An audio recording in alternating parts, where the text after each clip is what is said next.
Jangankan orang pedalaman, orang kota yang mobil bagus tadi, kalau makan dalam mobil, dibukanya pintunya, sampah terbuang keluar.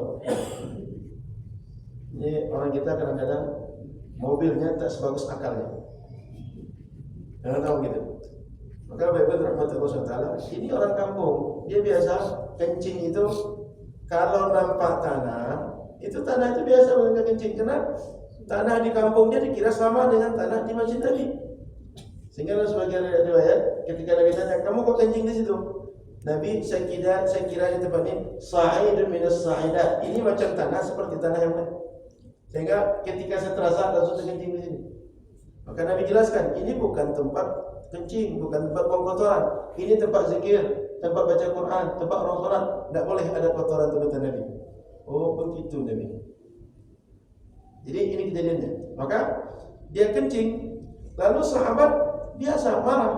Maka dalam sebagian itu katakan pisau atau pedang sahabat itu sudah mulai berbunyi-bunyi besinya. Orang yang mulai membungkus pedang. Saking naik pitamnya, saking kesalnya, ini patut dibunuh. Masa di masjid kami dia kencing? Nabi tahan. Nah, Nabi larang sahabat, da'uhu, kata Nabi, biarkan dia sampai dia selesai. Kemudian kalau kita bahas penjelasan para ulama, kenapa Nabi larang sahabat bukan orang tadi? Sebab kalau orang tadi larang, dia pengen kencing. Jangan-jangan kalau dia dilarang, apalagi sempat dikejar, dia berkeliling masjid, makin berserak kencing tadi. Sama macam mana kita, kamu kok kencing di situ? Berjalan dia. Makin banyak kotor, makin susah membersihkan, makin berserak najis tadi. Maka Nabi melarang sahabat. Kenapa? Sahabat satu frekuensi dengan Nabi, orang tadi belum. Sehingga kalau orang tadi dilarang, dia tak connect. Kalau sahabat, dia sudah connect dengan Nabi. Asal Nabi melarang, berhenti. Berarti ada kebaikan pada larangan tadi, jangan diteruskan. Diam sahabat.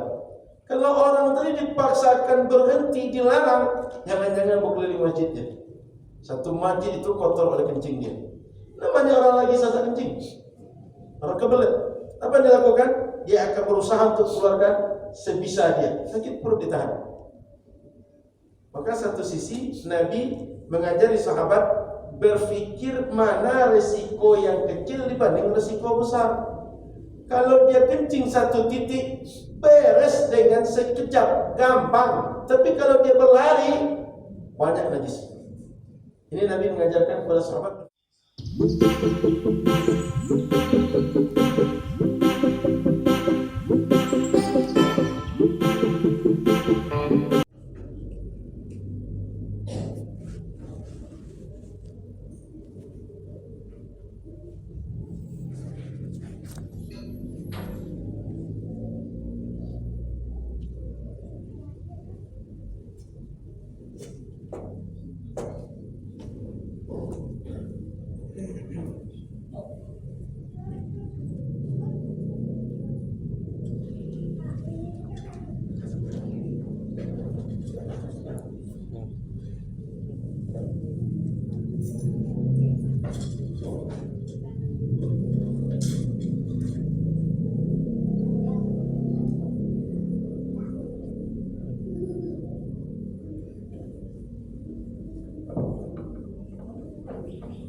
kasih gitu.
Assalamualaikum warahmatullahi wabarakatuh.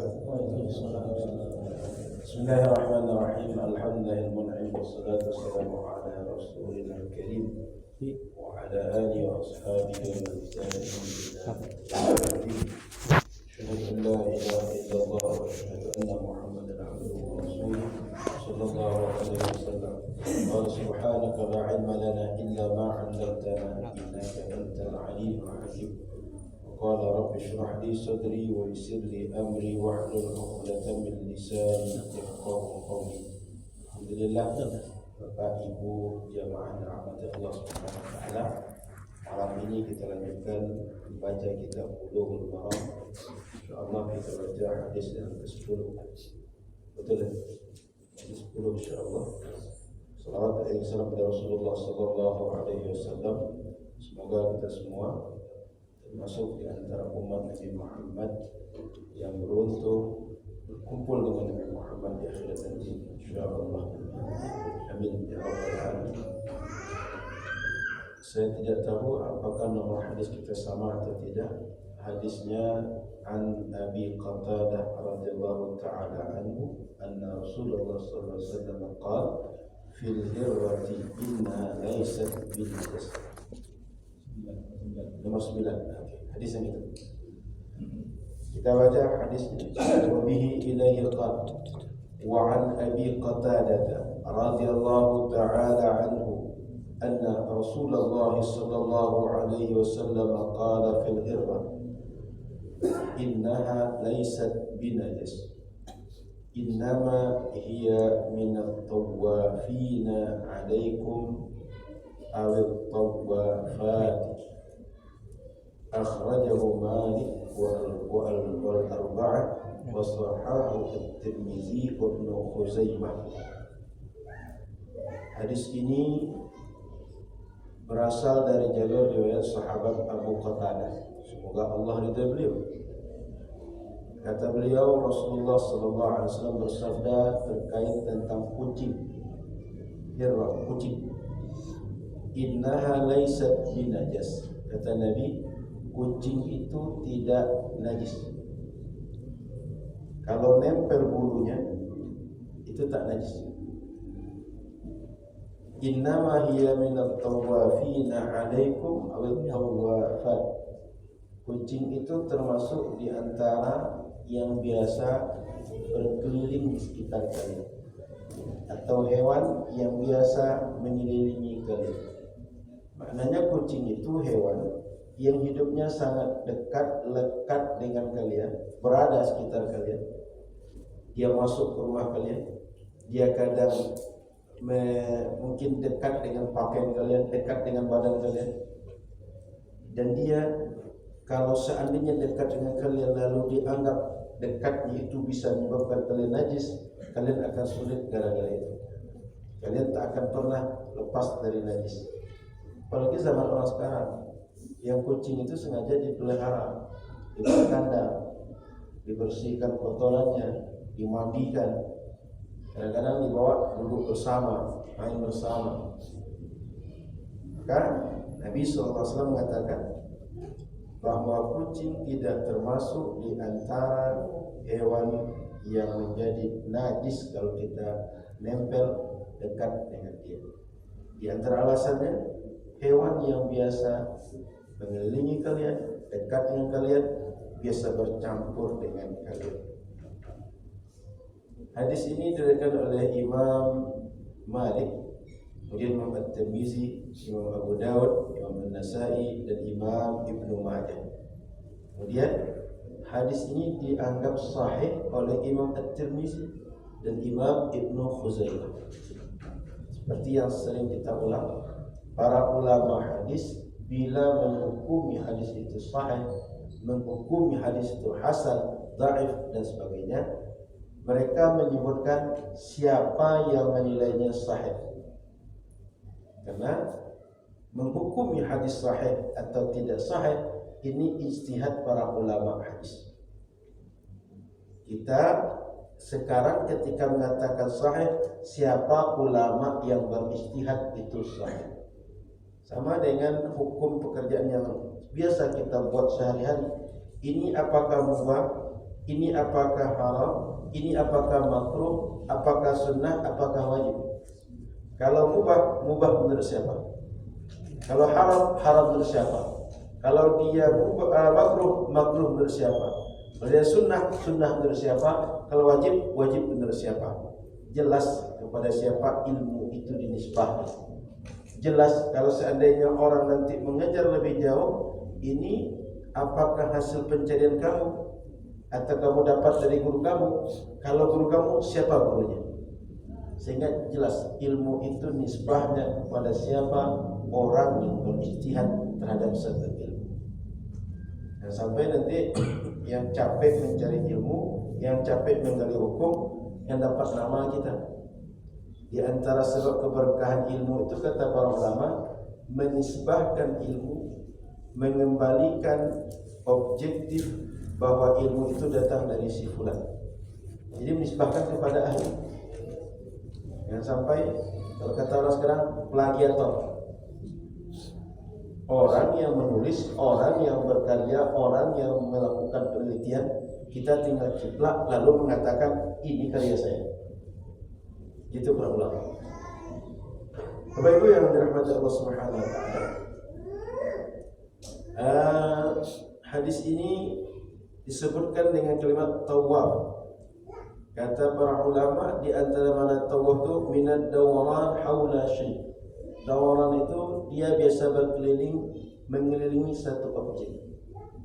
Kalau ini tiang, dia biasa mengelilingi tiang ini. Ini betul tawaf gitu. Apa maknanya?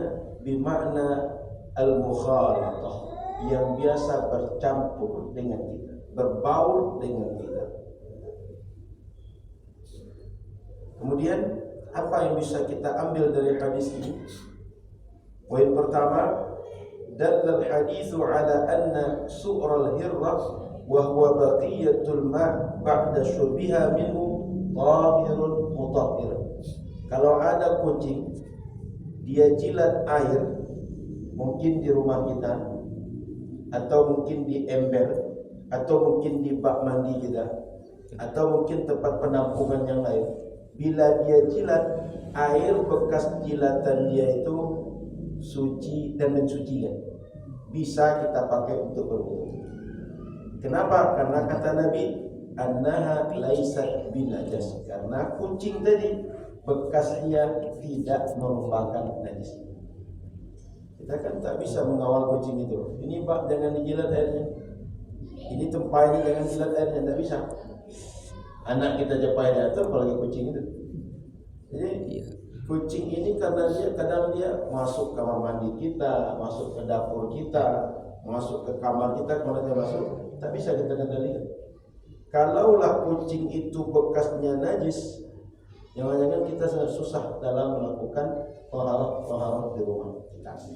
Jadi itu poin pertamanya, bahwa kucing bila dia menjilat air di rumah kita, bekasnya suci dan mensucikan, bisa dipakai berwudu, tidak menjadi bernajis. Artinya bekas liur dia, bekas jilatan dia tidak najis. Bapak Ibu yang dirahmati Allah Subhanahu wa taala, para ulama menambahkan, selain daripada bekas minum kucing, yang juga tidak najis adalah kalau ayam menjilat atau ayam minum dari air di sekitar kita. Termasuk juga kalau onta, kalau sapi yang kita tidak tahu keadaannya bagaimana, apakah ini punya kita, apakah dia sebelumnya makan atau minum apa, itu termasuk hewan apabila dia meminum air, kata para ulama Hanafiyah dan Malikiyah, itu adalah tidak najis bekas airnya, bisa dipakai untuk suci, mensucikan. Bahkan ada ulama yang mengembangkan lebih lanjut, hewan-hewan yang biasa sekitar kita, termasuk tikus, kalau sempat menjilat air, itu tidak termasuk najis dan bekasnya bisa kita berwudu, suci mensucikan. Dari mana dia mengambilnya bahwa tikus termasuk seperti itu? Kata Nabi, minat tawafina alaikum awit tawafat. Hewan ini dia biasa bercampur dengan kalian, mengelilingi kalian, ada di sekitar kalian. Maka kata para ulama yang mengatakan bahwa tikus pun termasuk tidak najis bekas jilatan dia, sebab tikus ini hewan yang biasa hidup sekitar kita, payah kita untuk menjauhkan dia atau menyengajakan dia, menyuruh dia tak tinggal bersama dengan kita. Jadi berdasarkan redaksi itu, tikus pun dan hewan-hewan mungkin kayak apalagi yang sekitar kita, kayak kecoa, cicak dan segala macam, bila dia menjilat air, dia tidak menyebabkan air tadi najis. Begitu para ulama menyimpulkan dari penjelasan hadis tawafina atau tawafat. Kemudian Bapak Ibu rahmati Allah SWT, poin yang ketiga, dalil haditsu ala taharati su'ri ma yukalu lahmuhu wa ma yajuzu isti'maluhu minal hayawanat. Kucing tadi menunjukkan bahwa halal, ada hewan yang dagingnya halal dimakan, itu bekas dari jilatan dia atau bekas dia meminum air tidak menjadikan air bernajis.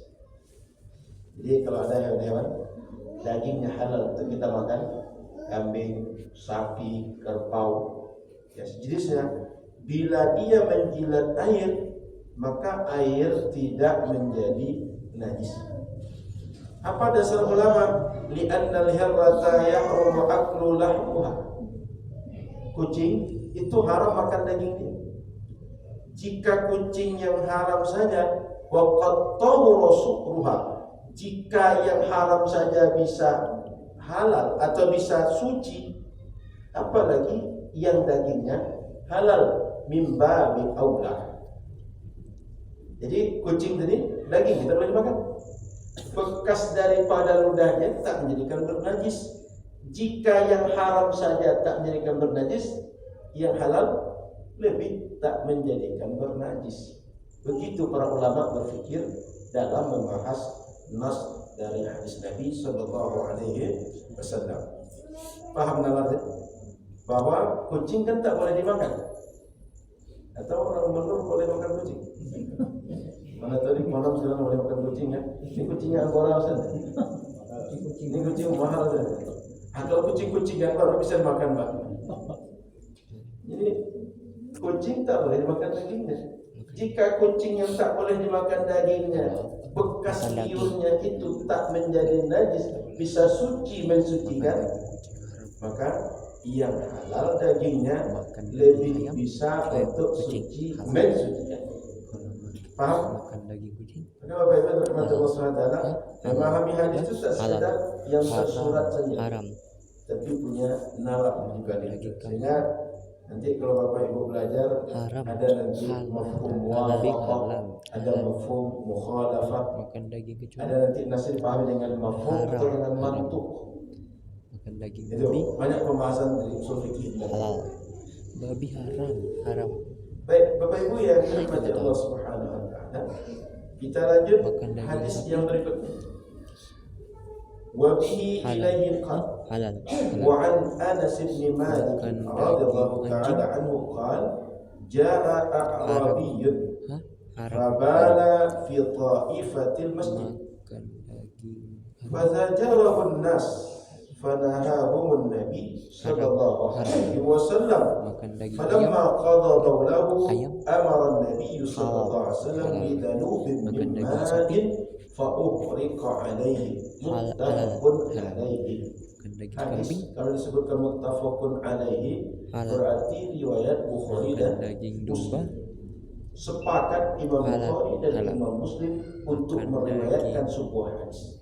Makanya muttafaqun alaihi. Melalui jalur sahabat Anas bin Malik semoga Allah ridha beliau, beliau berkata, Ja'a Arabi, datang seorang Arab Badui. Kemana? Ke Masjid Nabi.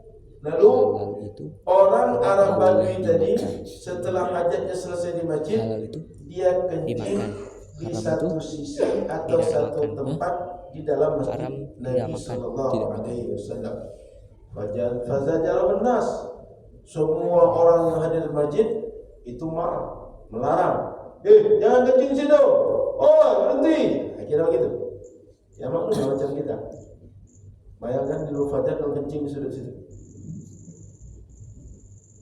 Lalu sahabat kesal, sahabat marah.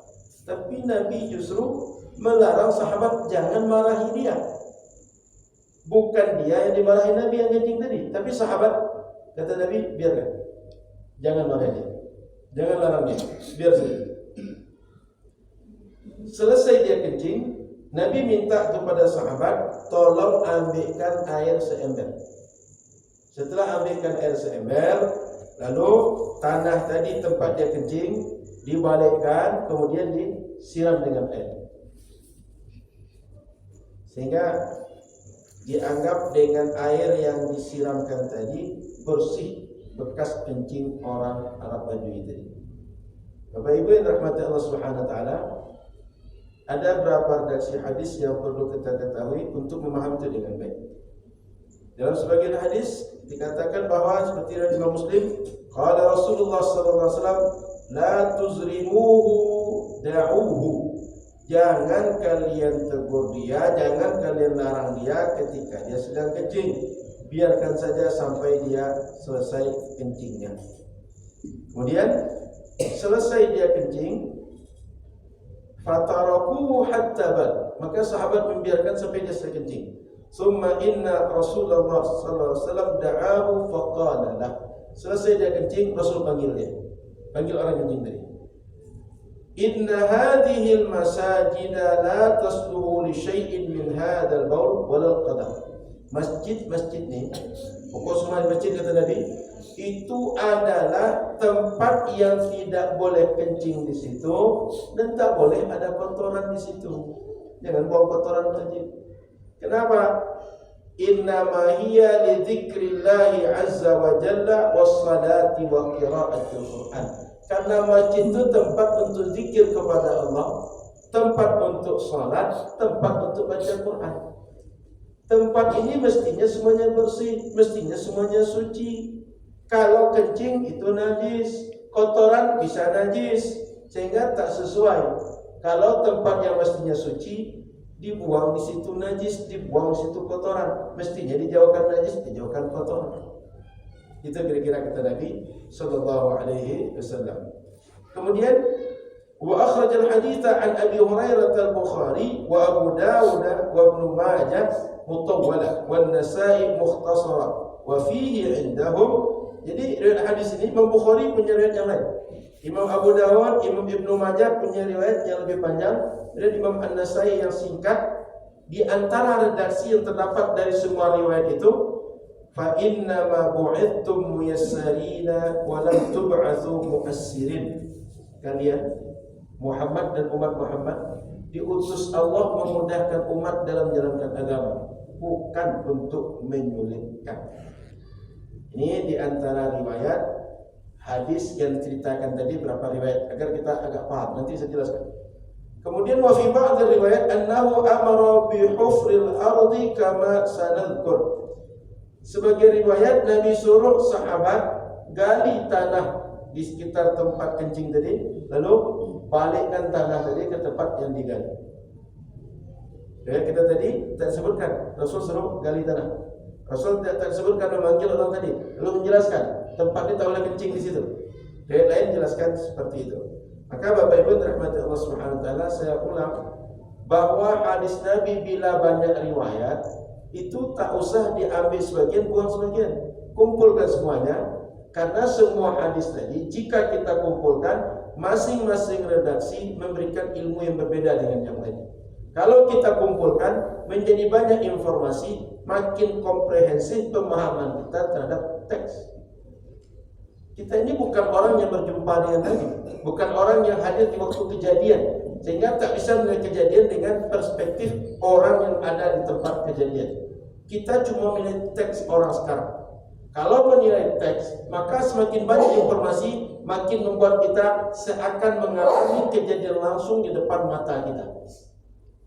Hanya para ulama ketika nampak berapa hadis itu tolak belakang dalam perspektif mereka, itu tak langsung mereka tarjih, ambil satu buang yang lain, bukan.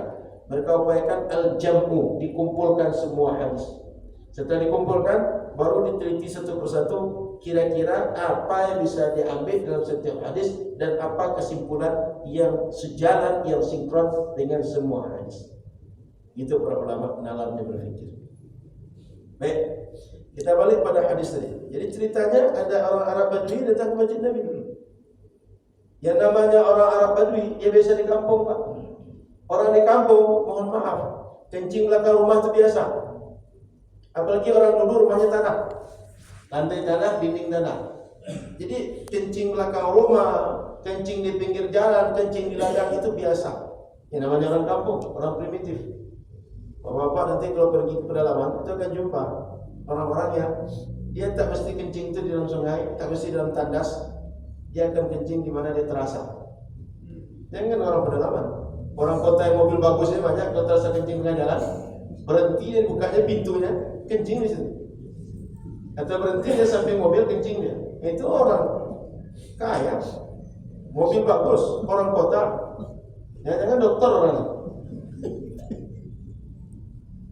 Jangankan orang pedalaman, orang kota yang mobil bagus tadi, kalau makan dalam mobil, dibukanya pintunya, sampah itu buang keluar. Ini orang kita kadang-kadang mobilnya tak sebagus akalnya. Jangan tahu gitu. Maka Bapak rahmatullah SWT, ini orang kampung, dia biasa kencing itu kalau nampak tanah, itu tanah itu biasa mereka kencing, karena tanah di kampung dia dikira sama dengan tanah di masjid Nabi.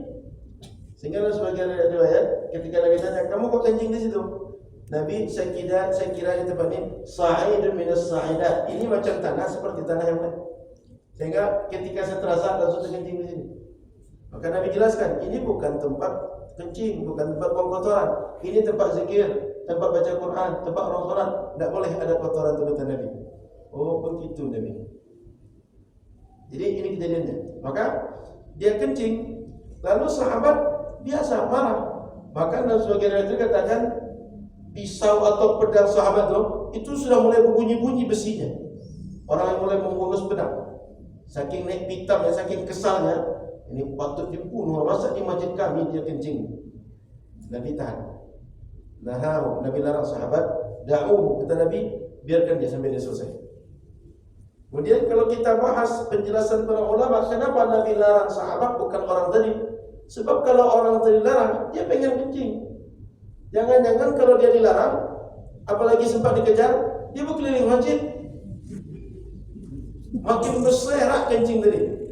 Sama macam mana kita, kamu kok kencing di situ? Berjalan dia. Makin banyak kotor, makin susah membersihkan, makin berserak najis tadi. Maka Nabi melarang sahabat. Kenapa? Sahabat satu frekuensi dengan Nabi, orang tadi belum. Sehingga kalau orang tadi dilarang, dia tak connect. Kalau sahabat, dia sudah connect dengan Nabi. Asal Nabi melarang, berhenti.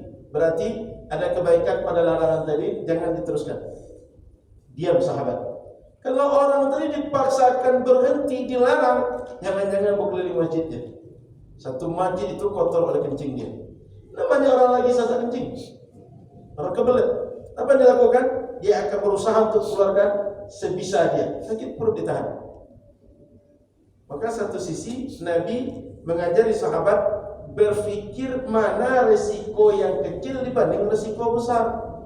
Kalau dia kencing satu titik, beres dengan sekejap, gampang. Tapi kalau dia berlari, banyak najis. Ini Nabi mengajarkan kepada sahabat berfikirnya, ambil resiko yang kecil. Sudah itu, orang tadi kalau dia kencing lalu kita larang, berhenti sesaat dia. Jangan-jangan sakit pula orang tadi, sakit ginjal pula, sakit batu pula nanti. Maka Nabi detail beliau memahami satu masalah dan panjang jangka pemikiran beliau sehingga tak sama fatanah Nabi dengan kita. Itu sebabnya dalam berbagai keputusan, berbagai penjelasan, kita anggap ada 10 ilmu terdapat dalam satu penjelasan. Nabi sampai 100, kita cuma 10. Begitu cerdasnya Nabi, begitu fatanahnya Nabi. Kita tak punya fatanah macam Nabi itu. Kamalul aqli wa sur'ati hiddatil wa sur'atil aqli. Sempurnanya berfikir Nabi dan cepat berfikir. Tak punya kita. Maka orang tadi dibiarkan Nabi, selesai dia kencing, Nabi panggil lalu dialog seperti tadi bahwa Nabi jelaskan ini tak boleh kencing di sini. Ini tempat solat, tempat baca Quran, tempat zikir. Lalu dia minta maaf pada Nabi, dia pergi. Apa kata dia sampai di luar? Semua orang itu marah kepadamu. Semua orang itu mencela. Semua orang itu mereka berkata tak baik kepadamu kecuali Muhammad. Sehingga dia berkesan betul dengan Nabi. Yang lain macam tak pernah berjumpa. Saking kesalnya dia. Sehingga terkesan dengan Nabi. Dan orang Arab Badui itu bercerita pada kaumnya, dan kalau ke Madinah dia terus berjumpa dengan Nabi. Dengan sahabat yang lain kesannya tak baik. Jadi fikih dakwahnya Nabi SAW contohkan pada sahabat, tak selamanya orang salah itu langsung dimarahi. Coba panggil dulu, tanya kepada dia. Termasuk masyarakat kita. Kalau ada amal yang masyarakat salah, itu jangan langsung bilang ini bid'ah, ini syirik, ini kufur. Jangan langsung begitu. Jangan-jangan dia tak paham apa yang dia buat. Cuma kata orang, kamu kalau nanti acara nikah buat ini, buat itu. Kamu kalau nanti acara nikah buat ini itu. Dia sendiri tak paham. Kalau kita orang tahu, maka tugas kita mengasih tahu yang tidak tahu, mengingatkan orang yang lupa, orang yang tidak tahu, orang yang offside. Itu tugas kita, bukan menghukum yang tak tahu. Banyak pun hukum kita berikan kepada dia tidak tahu, tak akan berubah. Maka Bapak Ibu rahmati Allah Subhanahu wa taala, Nabi sallallahu alaihi wasallam dikonfirmasi, ditanya kenapa kamu kencing. Lalu diajari Nabi, dikasih tahu oleh Nabi, ini tak boleh macam itu. Paham pikiran saya? Kita lanjutkan. Apa yang bisa kita ambil dari hadis itu? Poin pertama, kencing manusia itu najis. Kalau kita bahas dalam fikih, najis mutawassithah. Kenapa najis Ustaz? Buktinya Nabi selesai orang kencing tadi, suruh sahabat tolong ambil air. Lalu air bekas kencing tadi dibersihkan Nabi. Disuruh, bahkan sebagian hadis disuruh gali tanah, dibalikkan tanah tadi, lalu baru disiram oleh Nabi. Kalaulah dia tak najis, dibiarkan oleh Nabi. Karena najis, disuruh oleh Nabi dibersihkan. Maka kencing orang, kencing hewan najis. Kecuali kencing anak kecil dalam mazhab Syafi'i, anak kecil laki-laki belum makan apapun selain ASI, itu kencingnya cukup dibersihkan dengan dipercikkan air. Tapi selain itu dihukumi najis mutawassithah. Itu poin pertama, kencing itu najis. Maka mohon maaf, hati-hati Bapak Ibu kencing, terutama laki-laki kalau berdiri. Jangan sampai kalau kencing itu nanti dia menempel ke pakaian, nempel ke badan, lalu pakaian dan badan yang nempel kencing tadi kita bawa sholat. Itulah yang kata Nabi dalam hadis jelaskan, ada dua kubur, kedua orang dalam kubur itu terdengar oleh Nabi sedang disiksa. Yang satu sebabnya dia kemana-mana namimah, adu domba kerja dia. Yang satu lagi kerjanya, kalau dia berwudu, itu bekas kencingnya tidak bisa dia hindarkan dari dirinya. Nempel percikan-percikan kencing, najis dibawanya dalam ibadah. Jadi yang kencing jongkok, kencing duduk pun perhatikan jangan sampai air itu atau percikannya kembali membasahi pakaian badan kita, lalu tak kita bersihkan sebelum kita sholat. Jadi kencing itu najis. Termasuk mohon maaf kalau ada orang, kalau dia berdehem atau dia melangkah atau kalau dia batuk, keluar kencing di celana dalam dia, di ujung sedikit itu. Dan itu kebiasaan sehingga dia sadar, atau kalau dia buang air nampak bekasnya. Itu kalau dia mau sholat, pastikan dia tidak membawa pakaian yang tadi kencing itu keluar dari tempat keluar kencing. Itu sebabnya orang tua kita dulu mengajarkan kalau sholat pakai sarung, tak pakai celana. Kenapa? Kalau pakai kain sarung ini tak dipakai tujuan sholat.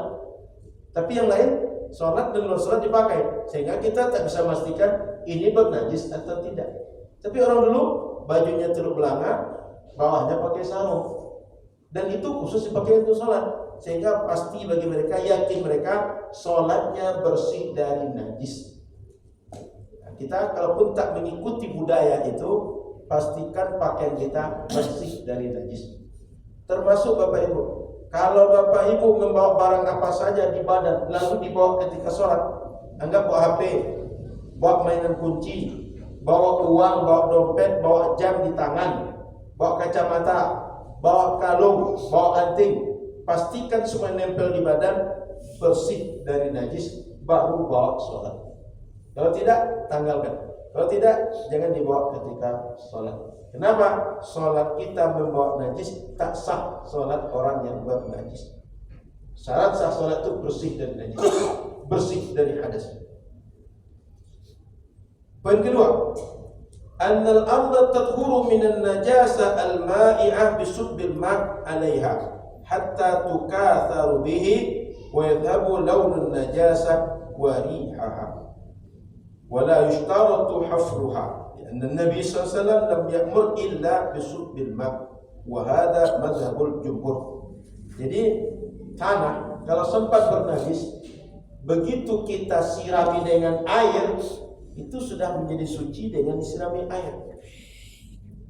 Sehingga dengan disirami air tadi hilanglah aromanya, hilanglah warnanya, dan tidak disyaratkan mesti digali. Karena sebagai riwayat dikatakan bahwa Nabi tak suruh kecuali sekedar menyiramkan air. Meskipun ada riwayat Nabi suruh untuk menggali tanah, tapi riwayat yang paling populer dan menjadi tolok ukur ulama untuk menyimpulkan hukum, tidak disuruh Nabi kecuali menyiramkan air. Maknanya tidak ada suruh untuk menggali tanah. Jadi cukup disiramkan saja dan bersih tanah yang kena najis. Kemudian Bapak Ibu rahmat Allah Subhanahu wa taala, poin ketiga.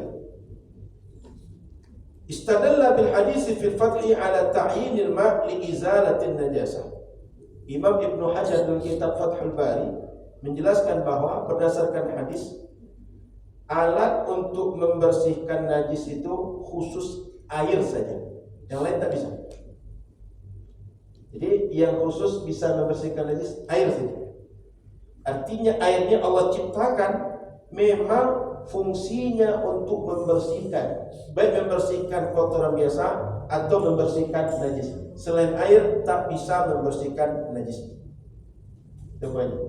Maka jangan nanti dibersihkan najis dengan pakai jus nanti, atau pakai minyak sawit. Mentah-mentah orang Riau banyak sawitnya, atau pakai minyak yang dari Minas dengan air.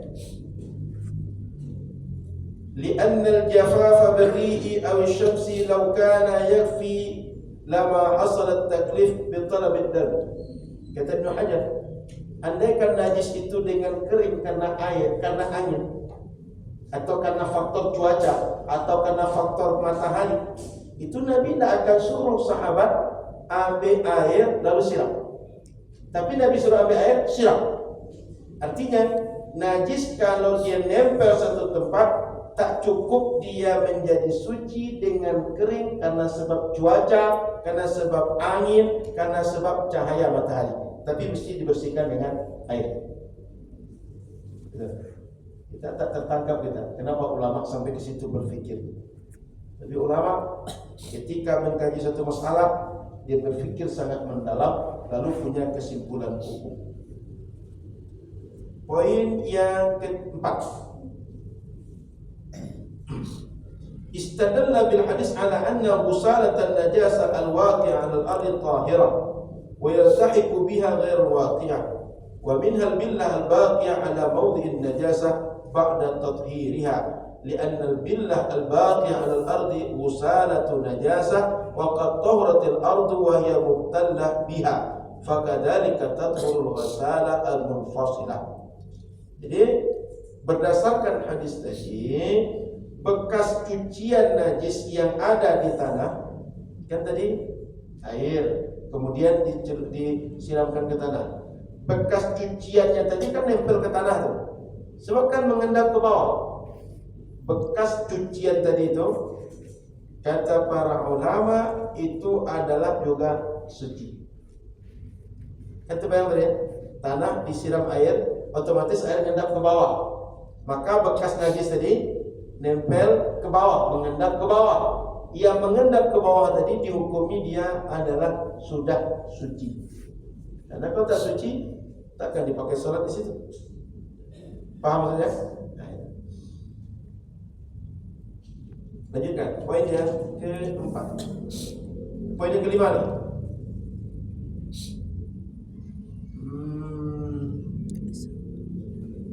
Yadullul hadis ala qa'idatin syar'iyyah 'azimah wa hiya irtikabu akhafud dararaini lidaf'i aqdhamihima. Hadis ini mengajarkan seperti yang saya sampaikan tadi, ada kaidah fikih akhafud dararain, irtikabu akhafud dararaini lidaf'i aqdhamihima. Jika ada dua resiko, satu resikonya seperti tadi, orang kencing menyebabkan bernajis.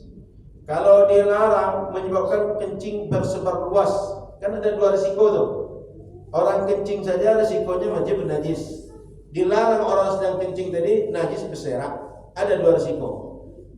Kaidah dalam ilmu fikih dan usul fikih, jika ada dua risiko tak bisa dihindari, harus dihadapi dalam waktu yang sama ketika Mesir dulu saat terjadi revolusi, bukan revolusi, saat Presiden Morsi kemudian dilengsarkan Morsi lalu naik Menteri Pertahanan Abdul Fattah Sisi. Itu di antara alasan ulama menurunkan Morsi waktu itu, akhafud dararaini, memilih resiko terendah apabila Morsi bertahan, masyarakat perang. Kalau Morsi diturunkan, masyarakat bisa didamaikan.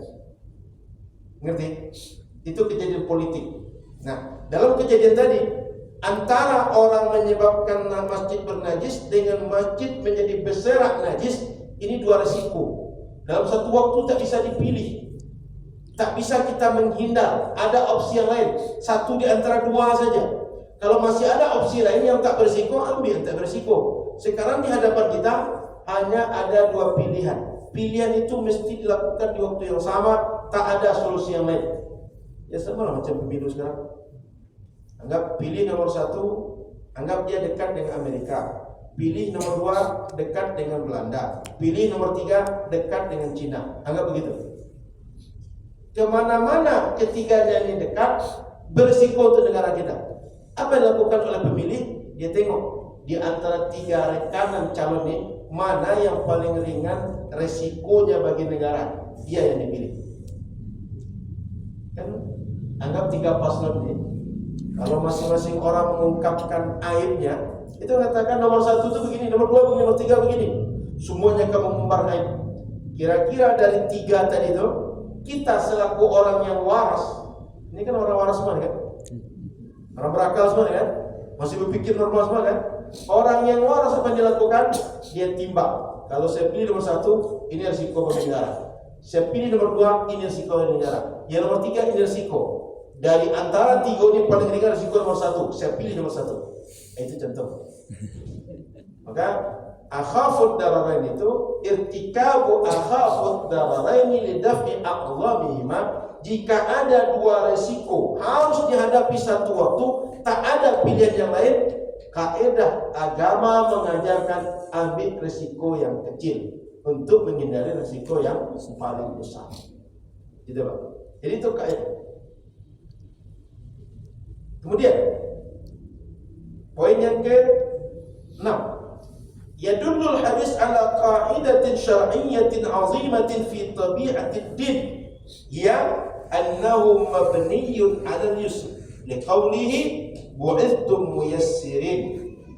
Dalam sebagian dari hadis, Muhammad, engkau dan sahabat engkau diutus untuk memudahkan orang dalam beribadah, dalam menjalankan syariat, bukan untuk menyulitkan. Maka hadis ini menjelaskan bahwa agama kita ini di antara karakter dasarnya memudahkan umat, bukan memberatkan, bukan menyulitkan. Sehingga bila ada pekerjaan ibadah bagi sebagian orang di atas kemampuan dia, diberikan keringanan oleh syariat. Sehingga banyak keringanan. Di antara contoh keringanan, sholat boleh dijamak bagi orang dalam keadaan musafir, boleh diqashar. Kalau kondisi tertentu tak bisa menggunakan air, diberikan keringanan, boleh tayamum. Orang mandi tak bisa mandi wajib menggunakan air, boleh tayamum.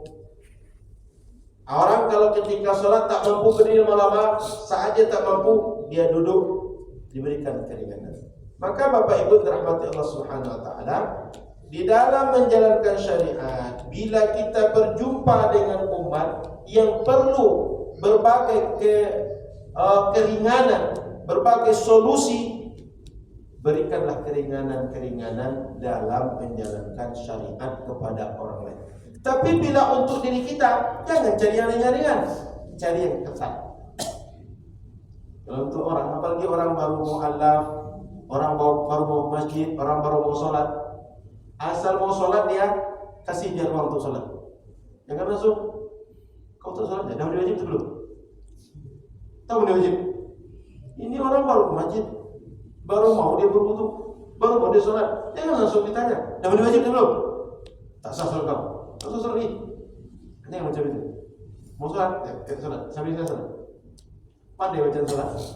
Kalau tidak saya bacakan dulu, nanti coba tiru, atau saya hafalkan dulu baru sholat. Jadi diberikan kemudahan. Bukan ditakut-takuti orang. Oh, kan orang ini langsung dibayangkan hal-hal sulit. Begitu orang mau taubat, apa yang ke masjid? Tak tahu apa bersihkan dulu. Jangan macam itu. Asal mau ke masjid, apa? Ada apa ke masjid bang? Saya tidak sholat. Oh, mau tidak sholat? Ya bang, ini sholat ke saya. Ini bang, ini saya sholat. Biasanya saya sholat ini kalau kita sholat mesti rapat, lurus, sejajar. Nah, abang ke sini. Enak orang macam itu. Lanjut. Selanjutnya yang poin terakhir. Yadul hadis ala ta'zimil masjid wa annahu la yajuzu fihi ghairul madhkurat. Jadi hadis tadi menunjukkan bahwa tempat yang merupakan tempat suci, tempat yang dimuliakan. Sehingga Nabi menjelaskan bahwa tempat ini tempat sholat, tempat zikir, tempat orang baca Quran, tak boleh di sini orang kencing, tak boleh ada kotoran.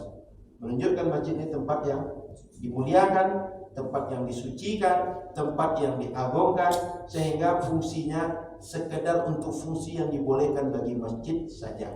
Jangan lakukan yang lain-lain. Kalaulah masjid ini boleh kencing, boleh buang air dan segala macam, Nabi tak akan menjelaskan seperti itu kepada orang Arab Badui tadi. Tapi Nabi jelaskan ada fungsi masjid yang fungsi itu tak boleh dilanggar dengan perbuatan yang dibuat orang Arab Badui.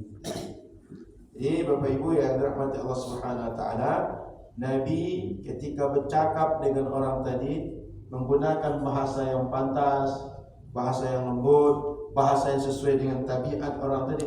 Orang Arab Badui, tabiatnya tak sama dengan orang Madinah yang mereka sudah banyak berkumpul, berjumpa dengan orang luar Madinah. Orang sudah berperadaban, orang yang sudah pergi ke negeri orang lain. Orang Arab Badui datang ke Madinah jarang.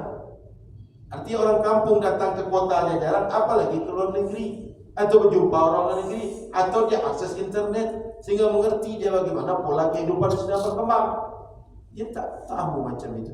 Maka tugas kita yang tahu khatibun nas biqadri uqulihim. Setiap orang kita komunikasi dengan dia dengan sesuai kemampuan dia dalam memahami komunikasi kita. Jangan paksakan di atasnya. Ya sesuai dengan dia yang belum tentu dia pandai, apalagi lebih dari itu. Itu kira-kira yang diajarkan oleh Nabi Sallallahu Alaihi Wasallam. Makanya Nabi tak langsung marah-marah kepada orang tadi. Nabi tanya, Nabi panggil dia bicara baik-baik, tanya, kamu kok kencing di situ? Jadi ini ajaran pada kita.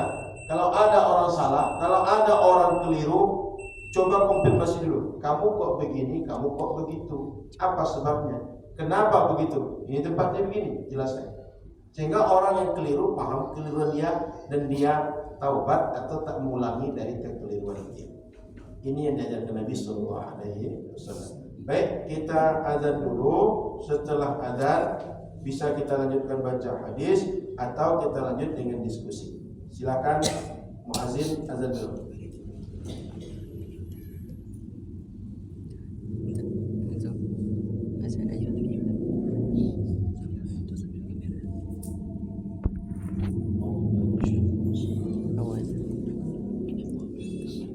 Allahu Akbar, Allahu Akbar, Allahu Akbar, Allahu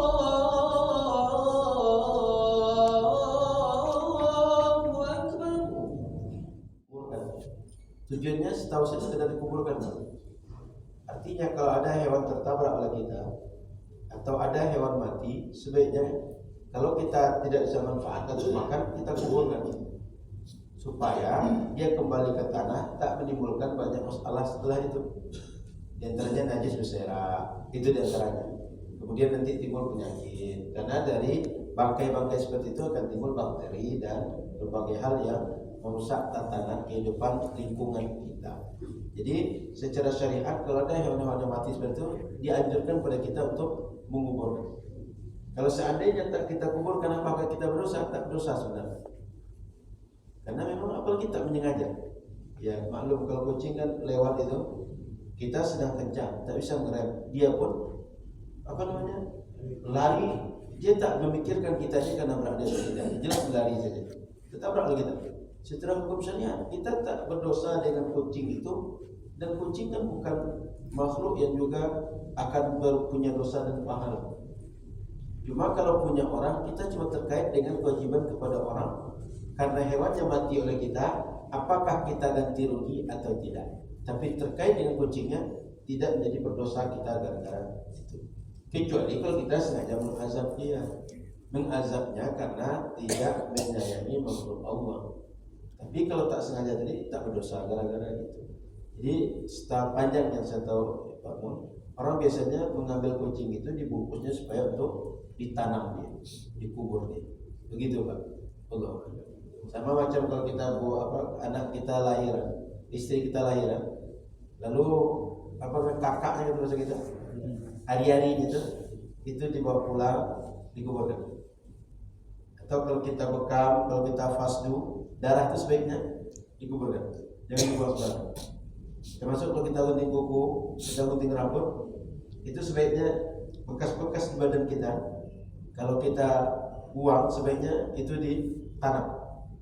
Tak mesti dikuburkan pakai kafan biasa, ditanam di tanah saja. Gitu Pak. Allah. Silakan.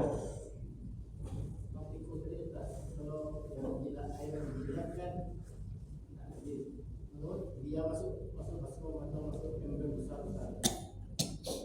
Baik, jadi begini Pak. Tikus tadi itu sebagian ulama memandangnya tak najis, tapi sebagian besar ulama memandangnya itu najis. Artinya jika jilatan dia najis, apalagi badan yang keseluruhan. Tapi bagi orang yang memandang tak najis, maka juga tidak najis, dia masuk ke dalam tadi. Gitu Pak. Jadi tadi kita membaca bahwa ada orang memahami dari hadis bahwa hewan ini karena berkeliling kita bercampur dengan kita, tikus karena dia termasuk hewan yang kategori ini juga tak najis bekas jilatan dia. Gitu Pak. Paham? Jadi kalau ikut mana ulama mengatakan najis, maka dia masuk lebih najis lagi. Jilatannya sudah najis, apalagi masuk ke dalam. Dan bagi yang tidak mengatakan najis, maka tidak najis juga meskipun dia masuk ke dalam. Allah. Ada lagi? Ibu-ibu silakan. Ada pertanyaan? Tidak ada? Pak, silakan Pak. Tentang anjing Pak. Jadi yang saya lihat tuh kalau di Turki itu mereka punya, apakah mereka punya pemahaman tersendiri atau bagaimana? Kadang ada anjing berkeliaran di masjid itu biasa saja, bahkan ada yang masuk ke wilayah tempat sholat itu juga biasa. Itu gimana Pak? Jadi Bapak Ibu dirahmati Allah Subhanahu wa taala, para ulama dalam masalah anjing ini, baik tentang kepemilikan anjing, kemudian tentang bekas dari anjing semacam itu, ini ada khilaf juga. Tapi jumhur ulama mengatakan bahwa bekas daripada anjing, jilatan anjing, babi itu najis mughalladh. Di Turki itu secara mazhab fikih Hanafi, beda dengan kita Syafi'i. Maka tak akan dijumpai di kita hewan seperti itu masuk masjid atau main sekitar masjid. Kalau mazhab Hanafi nanti termasuk kotor binatang nggak najis Pak. Sehingga kalau ada pergi ke daerah sekitar India atau daerah sekitarnya yang memakai mazhab Hanafi, jika mereka berserakan kotoran, itu bagi mereka biasa. Kenapa? Karena tak najis. Di kita itu menjadi masalah. Kenapa? Bagi kita, kalau kita lewat nanti bisa bernajis. Jadi balik kepada pemikiran itu Pak. Apakah bagi mereka kotoran hewan itu najis atau tidak? Kalau tidak, maka mereka tak menganggap itu masalah, sehingga bisa masuk rumah bahkan sampai masuk masjid. Tapi jika menganggap kotoran hewan itu adalah najis, mereka akan sangat hati-hati memperlakukan hewan yang ada kotoran itu. Jadi balik ke situ Pak. Dari segi jilatannya, yes. Dari segi kotorannya najis dalam mazhab kita. Mazhab yang lain tidak. Di situ Pak. Makanya kalau nengok sebagian daerah tidak ditemukan seperti di tempat kita perbedaan pandangan. Jadi Bapak Ibu rahmat Allah SWT, saya keluar sedikit dari tadi.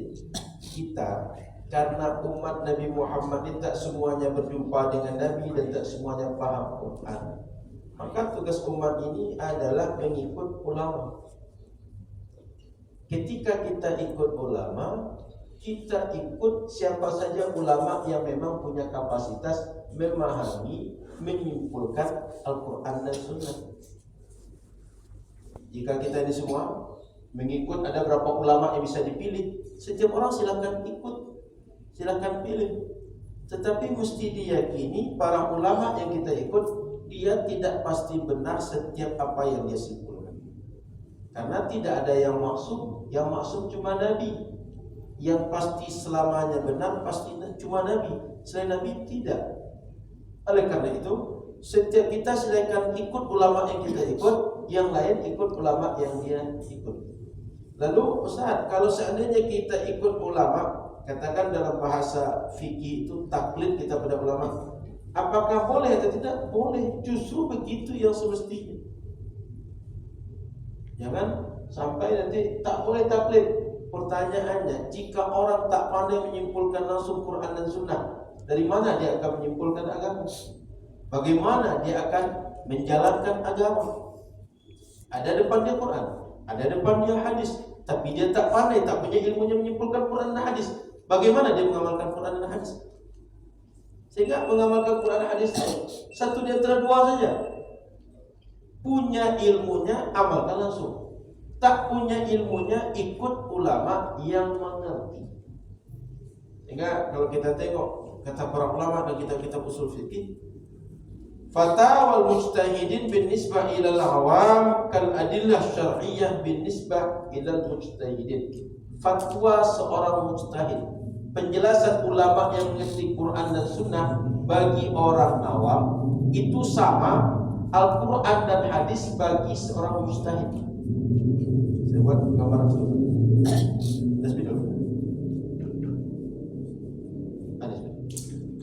Jadi ada Quran, kemudian ada hadis. Ini bagi mujtahid adalah patokan dalam menyimpulkan hukum bagi mujtahid. Kemudian bagi orang awam, di hadapan dia bukan Quran dan hadis, tapi fatwa atau ijtihad ulama. Fatwa atau ijtihad ulama ini bahasa mudah kita apa? Kesimpulan ulama dari mengkaji Quran dan hadis. Bahwa hukum perbuatan ini boleh, ini tak boleh. Bolehnya mubah, bolehnya sunnah, bolehnya makruh, bolehnya wajib, tak boleh haram. Fatwa, ijtihad, hasil pemahaman dari sini. Bagi mujtahid yang menjadi patokan dia melakukan perbuatan apa saja mau dibuat, apa kata Quran dan hadis. Tapi bagi orang awam tak bisa ke sini Pak. Apa dia patok?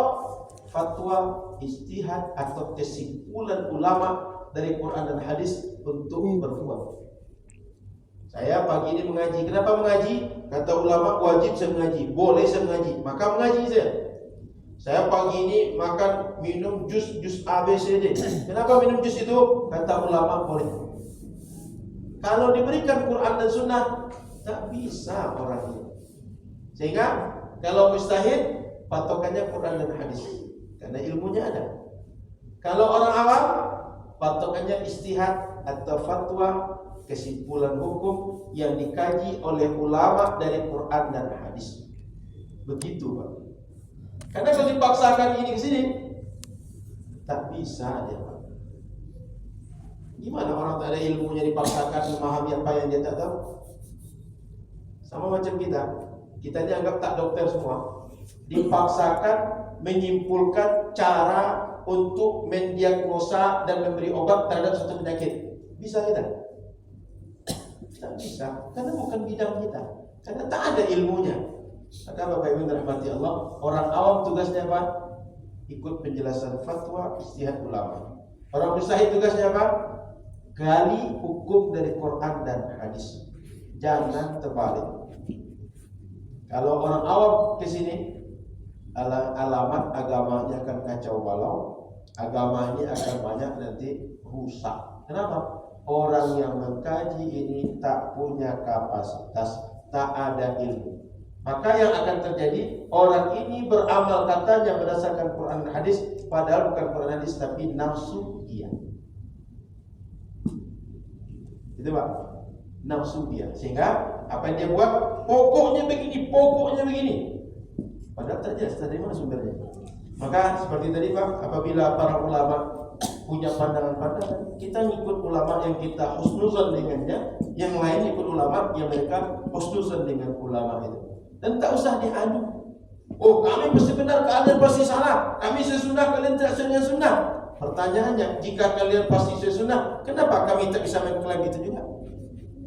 Jika kami pasti benar, kenapa kami yang lain ini bisa mengklaim kami pasti benar juga? Kan ulama kita sama bisa benar, sama bisa salah. Kecuali dia langsung ke Nabi, yang lain bukan Nabi, baru bisa dibandingkan. Kalau Nabi pasti benar, selain Nabi bisa benar, bisa salah. Masalahnya kita tidak sedang membandingkan Nabi dengan Nabi, atau Nabi dengan ulama, tapi ulama dengan ulama. Sama-sama potensi bisa benar, bisa salah. Maka husnuzan saja, ikut saja, dan tak usah menganggap kita pasti benar, orang pasti salah. Gitu Pak. Kalau begitu cara memahami agama, tak ada masalah kita dengan perbedaan-perbedaan itu. Cuma kan masalahnya perbedaan itu dianggap musuh. Orang harus satu warna, harus macam saya. Pertanyaannya, kenapa tak saya macam saya? Ngerti? Orang mesti macam saya. Kenapa tak kamu macam saya? Kan tinggal ditanya balik aja. Kenapa saya harus macam kamu? Kenapa tak kamu macam saya? Jika saya harus macam kamu, saya juga bisa mengharuskan kamu macam saya. Kalau berduanya berebut, di situlah tak akan selesai. Paham tak? Saya kira itu. Semoga bermanfaat. InsyaAllah kita lanjut di pekan akan datang. Pembahasan tentang ada hewan yang dia bangkai tapi halal dimakan, dan ada darah yang halal dimakan. Saya hadis nomor 12. Di situ hadis nomor 11. Nomor berbeda tak masalah, yang penting isinya sama. Jadi jangan lupa tanggal 14 Februari coblos nanti. Terima kasih. Bermanfaat. Subhanallah wa bihamdika, asyhadu an la ilaha illa anta, astaghfiruka wa atubu ilaika. Assalamualaikum warahmatullahi wabarakatuh. Waalaikumsalam warahmatullahi wabarakatuh.